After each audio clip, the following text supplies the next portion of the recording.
तो last part में जो ईविल गोहान होता है जिसके पास डार्क एनर्जी होती है, उसका सामना हो जाता है गोकू से। अब उसके आगे, लेकिन उससे पहले तुम वीडियो को लाइक करो, और अगर तुम्हें ऐसे ही मांगा सुनने पसंद है तो चैनल को भी सब्सक्राइब कर देना, ताकि आगे आने वाले वीडियोस तुम्हें सबसे पहले मिल सके। खैर, तो गोकू पहली बार में तो गोहान को देख करके समझ ही नहीं पाता है कि आखिर ये है कौन, क्योंकि ना ही गोहान की एनर्जी गोकू पहचान पाता है और ना ही उसकी बॉडी ऐसी होती है कि गोकू पहचान पाता है। गोकू पूछता है, आखिर तुम हो कौन? गोहान कहता है, आप मुझे नहीं पहचान पाए, मैं आप ही का तो बेटा हूँ, लेकिन दूसरे मल्टीवर्स से। ये चीज़ सुन करके गोकू के पसीने निकल जाते हैं। उसे समझ में आ गया था कि क्लोन मल्टीवर्स भी क्रिएट हो गया है और गोहान भी काफ़ी ज़्यादा पावरफुल बन चुका है। लेकिन गोहान की जैसी एनर्जी है, मुझे या तो इसे ख़त्म करना होगा या तो इसको अपनी साइड करना होगा, नहीं तो इसकी एनर्जी जैसी है ये काफ़ी सारे मल्टीवर्स को हानि पहुंचा सकता है। गोहान कहता है, अगर तुम्हारी बातें और सोच ख़त्म हो गई हो तो क्या हम लड़ाई स्टार्ट कर सकते हैं? गोकू पहले तो काफ़ी ज़्यादा कोशिश करता है गोहान को मनाने की, लेकिन गोहान बिल्कुल से बात नहीं मान रहा होता गोकू की, क्योंकि ऑब्वियसली ट्रिनिटी ने ये चीज़ पहले ही सोच ली थी और उसने गोहान का ब्रेन वॉश कर दिया था। गोकू काफ़ी ज़्यादा रोकने की कोशिश करता है गोहान के अटैक्स को, लेकिन वो बहुत ही बेयरली ही उसके अटैक को डॉज कर पा रहा होता है। गोकू कहता है, ऐसी एनर्जी मैंने किसी भी बीइंग के पास नहीं देखी, इवन उस मिस्टीरियस से बीइंग के पास भी इतनी पावरफुल एनर्जी नहीं थी। गोहान की डार्क एनर्जी इतनी ज़्यादा पावरफुल थी कि गोकू ने भी वैसी एनर्जी पहली बार ही सेंस की थी, और उसके अटैक को भी गोकू काफ़ी मुश्किल से ही पढ़ पा रहा था।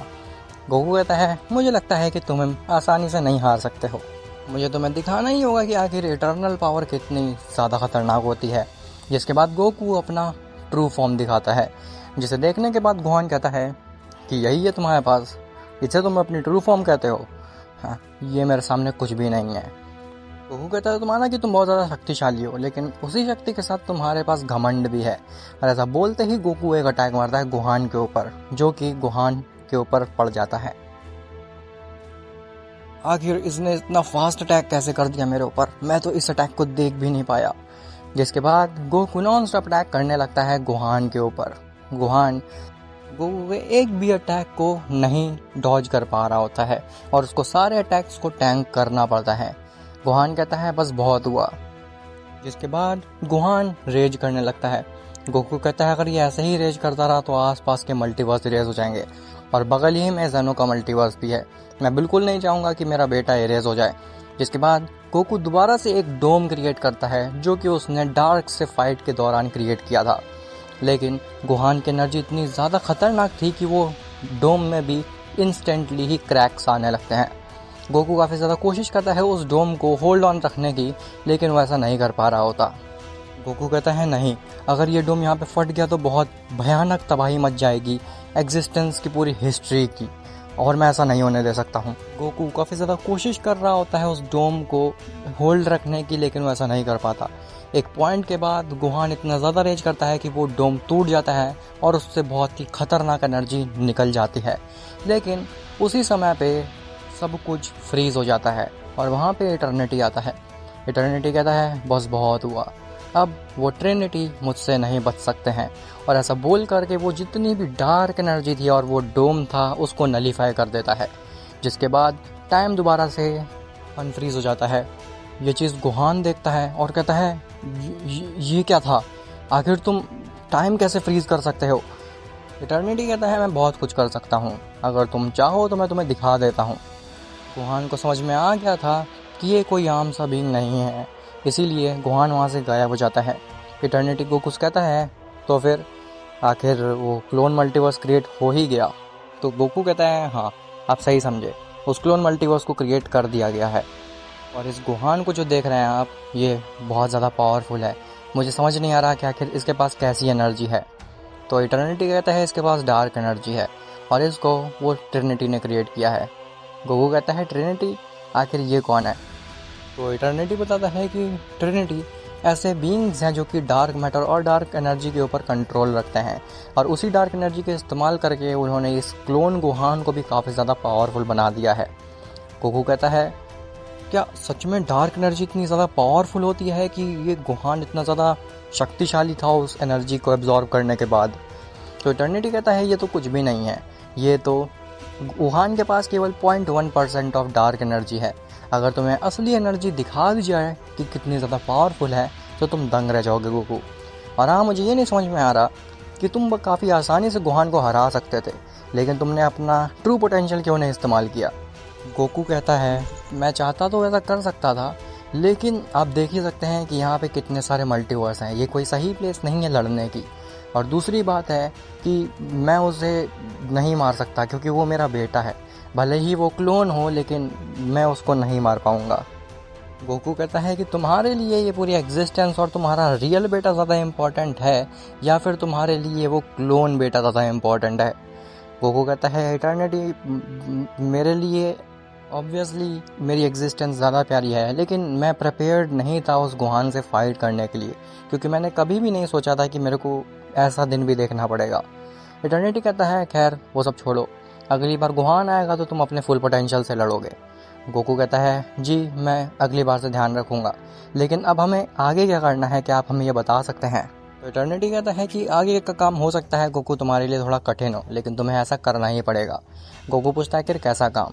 तो इटर्निटी बताता है कि हमें उस क्लोन मल्टीवर्स को ढूंढने के लिए कुछ मल्टीवर्स का बलिदान देना पड़ेगा, और हो सकता है कि उसमें से एक मल्टीवर्स जेनो का हो।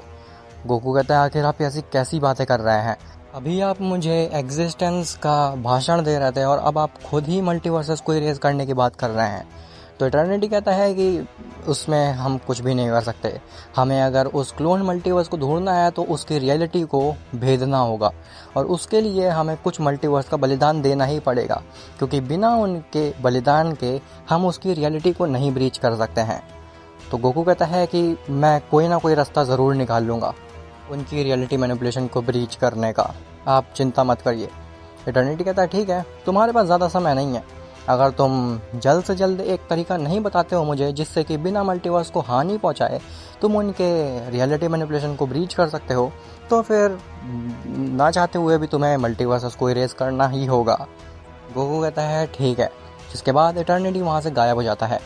तभी गोकू के दिमाग में ये आइडिया आता है कि उनकी रियलिटी मैनिपुलेशन को भेदना हालांकि आसान नहीं है, लेकिन कैसा हो अगर मैं डार्क एनर्जी का इस्तेमाल करूं, क्योंकि उन्होंने भी रियलिटी को मैनिपुलेट डार्क एनर्जी की मदद से ही किया है, और अगर मैं डार्क एनर्जी को यूज़ करना सीख जाऊंगा तो मैं काफ़ी आसानी से उनकी रियलिटी मैनिपुलेशन को ब्रीच कर सकता हूं, वो भी बिना मल्टीवर्सेस को हानि पहुंचाए हुए। लेकिन मैं आखिर डार्क एनर्जी को मास्टर कैसे ही कर सकता हूँ, वो भी बिना इटर्निटी को पता चले हुए। खैर वहीं जेनो के मल्टीवर्स में जेनो के पास मार्गरीटा और जिरेन आते हैं। मार्गरीटा जेनो से कहती है कि लॉर्ड जेनो हमें आपसे एक बहुत ज़्यादा ज़रूरी बात करनी थी। जेनो कहता है आखिर कैसी बात, डिस्ट्रॉयर से रिलेटेड बात। तो मार्गरीटा कहती है आप सही समझे, अब क्योंकि हमारे यूनिवर्स में कोई भी डिस्ट्रॉयर नहीं है तो हमें एक डिस्ट्रॉयर की नीड पड़ेगी। तो जेनो कहता है तुम्हारे यूनिवर्स का तो नेक्स्ट डिस्ट्रॉयर टोपो है ना। ये चीज़ सुन करके जिरेन चिढ़ जाता है। जिरेन कहता है कि लॉर्ड जेनो वो मर चुका है। जेनो कहता है कैसे मर चुका है वो। तो मार्गरीटा बोलने जा रही होती है, लेकिन जिरेन उसे चुप करा देता है और कहता है कि लॉर्ड जेनो वो किसी एक बीइंग से फाइट कर रहा था और उसके दौरान ही वो मारा गया।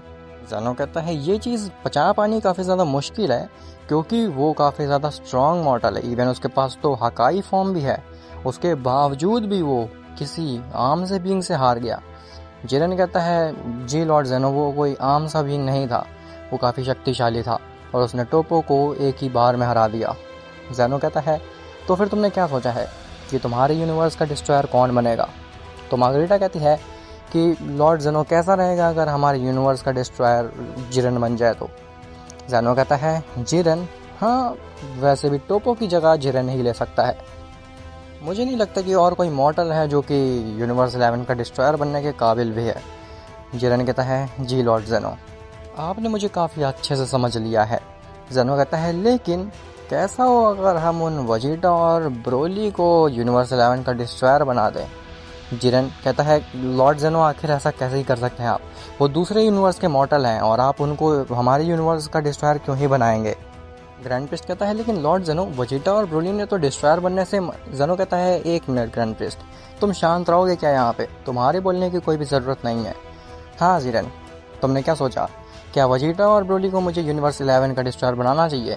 तो जिरेन कहता है लॉर्ड जेनो आप ऐसा कैसे ही कर सकते हैं, एक दूसरे यूनिवर्स के मॉर्टल को आप कैसे ही बना सकते हैं हमारे यूनिवर्स का डिस्ट्रॉयर।